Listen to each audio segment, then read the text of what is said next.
Ibu, ini norma akademiknya. Saya diberi tugas hari Senin jam 7. Kurang ajar ya. Karena saya tinggal di kampus. Wah, sudah Pak Hendro jam 7.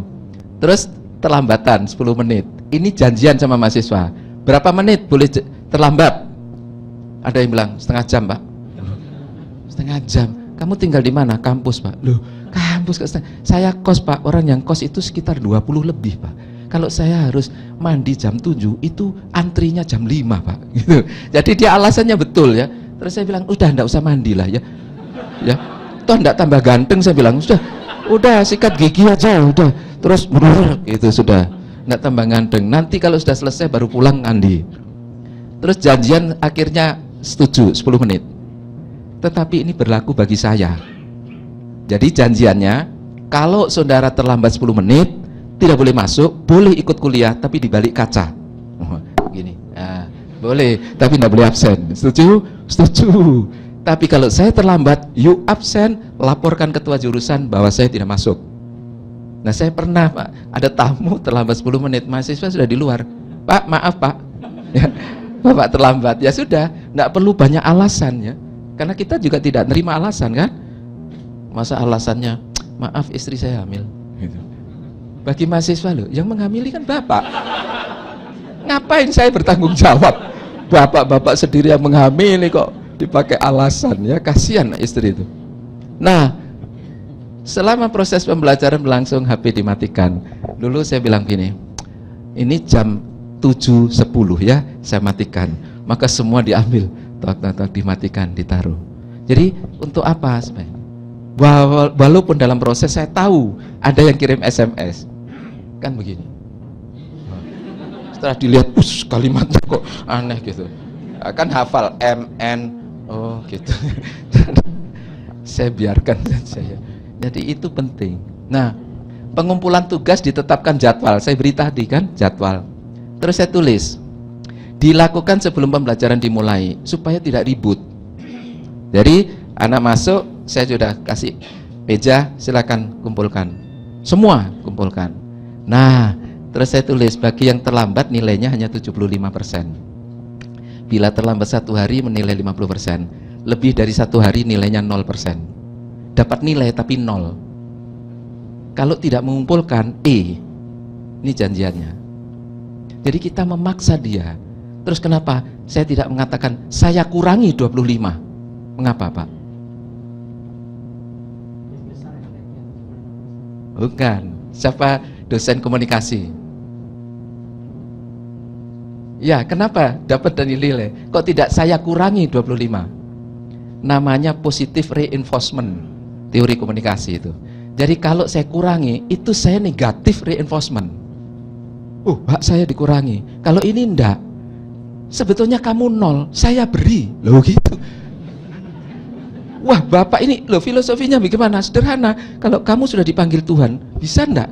Maaf, beri waktu saya sehari untuk tahajud. Enggak ada. Tapi karena ini manusia, kamu terlambat, saya beri ampun. Saya beri 75. Loh, kan bagus. Wah, Pak, ini alasan saja. Ya itu memang alasannya.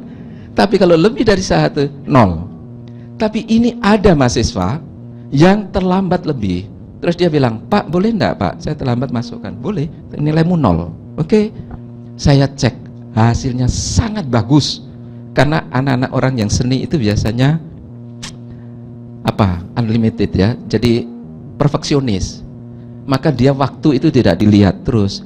Terus saya sajikan di kelas. Sangat bagus. Saya tanya pada mahasiswa, kayak begini ini dapat berapa? Pak, enggak, 0. Loh, kenapa, Pak? Ini terlambat. Ganas. Loh, kok ganas? Enggak ganas. Ini janjian ini. Tapi saya beritahu, kamu terlambat ini 0, yang lainnya jangan terlambat. Mereka masih dapat B. Jadi Bapak Ibu, mahasiswa yang membuat kesalahan, jangan langsung divonis. Beri waktu. Nah, ini penting ya, ini pendidikan. Nah, tugas yang merupakan plagiat atau pengutipan tanpa aturan penulisan mengundurkan diri semester ini diminta dan bisa mengikuti semester depan. Nah, bila ada, jelas tidak ada. Jadi dia kalau ini out, Bapak Ibu, ini tidak bisa ditawar. Ini dunia akademik, ada etik akademik. Jadi saya tidak akan menawar-nawar ini. Begitu dua alinea sama dipresentasikan, yuk ngambil dari mana, tidak jelas sitisasinya, out, yuk ulang tahun depan. Jadi ini penting ya Pak ya di dunia akademik. Nah, tapi aturan jumlah presensi dalam pembelajaran ini aturan perguruan tinggi. Diprotes saya pakai ini apa namanya kaos oblong. Kita enggak pakai sendal, enggak. Terus diprotes. Apa dasarnya, Pak? Kan tidak ada ditulis di situ. Oke. Sekarang saudara duduk bawah aja gitu.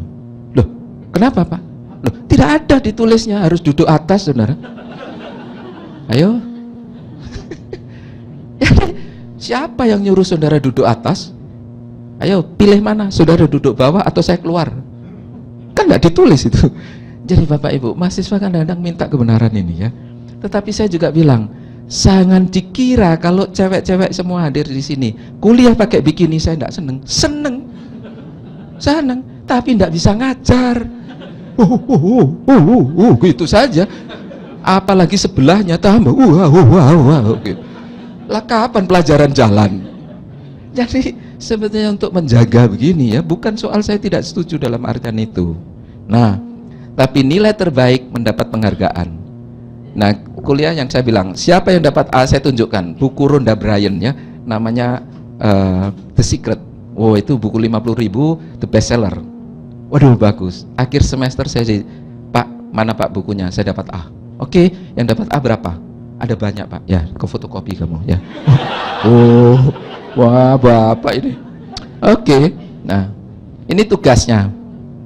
Saya beri tugas sederhana. Kelompok 3 mahasiswa mencari studi kasus 2 objek lama dan baru. Untuk apa?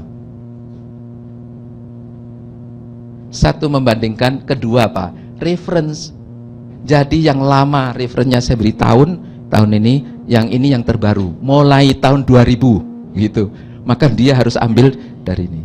Apa yang terjadi? Dia download jurnal. Saya tidak menyuruh. Ya Pak? Terus dianalisis sesuai prinsip.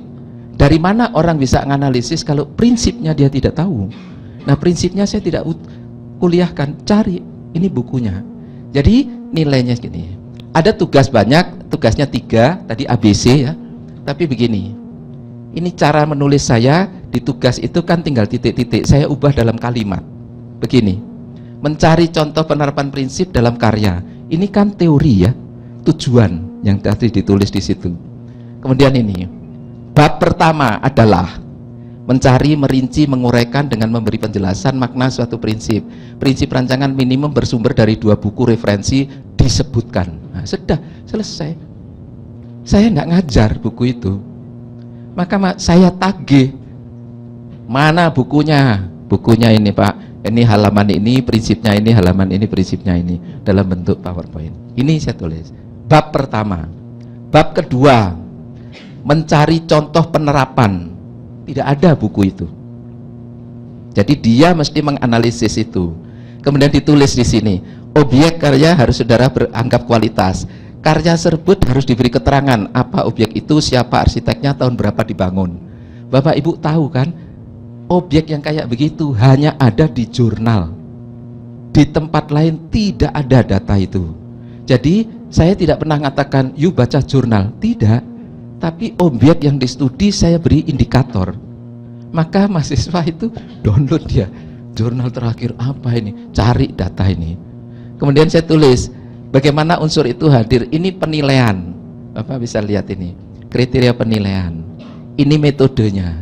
Jadi semua yang ada di tugas tadi saya tulis dalam bentuk kalimat. Nah, tugas ini terus mahasiswa ditanya, tidak ada tugas dosen. Terus mahasiswa tanya, Pak yang saya kerjakan apa? Lah ini loh, bab 1 coba lihat, mencari, merinci, menguraikan. Nah itu, cari. Tanya bab 2, lah ini cari objeknya. Jadi sederhana ya, tugas menjadi kunci. Kalau yang pertama, GPP, SAP, dosen ngapain? Ini enggak, mahasiswa ngapain? Nah, tugas 2, tugas 3 saya tidak urai. Ini pelaksanaannya Pak. Ini yang saya sebut dengan membuat sistem materi. Nah, materi saya buat sistem gini. Dari beberapa referensi, kemudian saya membuat sebuah slide sederhana. Oke, mulai dari situ ini. Nah, gitu. Ini berpikir bolak-balik. Tahap sini. Nah, ini kucingnya ini. Oke. Nah. Sorry. Jadi, semua ini adalah materi yang saya ajarkan di semester itu. Tapi saya susun dalam sebuah proses. Jadi misalnya mahasiswa tanya, Pak, bagus mana Pak? Tell you dengan ITS Pak gedungnya.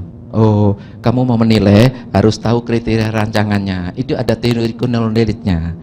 Baca buku ini, itu ada tulis dalam tugas. Nah gitu.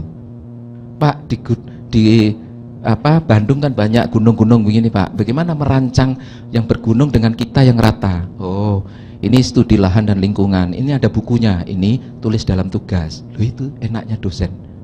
Nyuruh doang. Nah, Pak, kenapa arsitek enggak pernah kompromi, Pak? Ide selalu bergeger terus enggak pernah selesai. Ya, ini konsep rancangan. Ada buku bagus. Bukunya ini nanti kaji itu ya. Nanti disajikan. Begitu saja.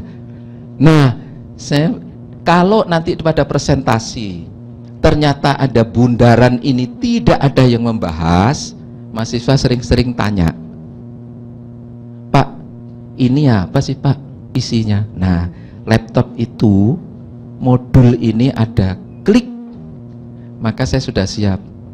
Materi itu berkait dengan teori ini ya, fullnya, ini referensinya, begitu. Jadi dosen di kotak-kotak ini sudah siap materinya di sana, tapi biarlah mahasiswa yang belajar. Nah, ini saya copy, saya letakkan pada rencana pembelajaran itu. Taruh begitu, mahasiswa tiap kali datang mingguan dia sudah lihat ini. Di absen juga ada ini. Sehingga ini peta keilmuan yang dipelajari dalam satu semester. Nah, jadi enak sekali kita untuk melihatnya.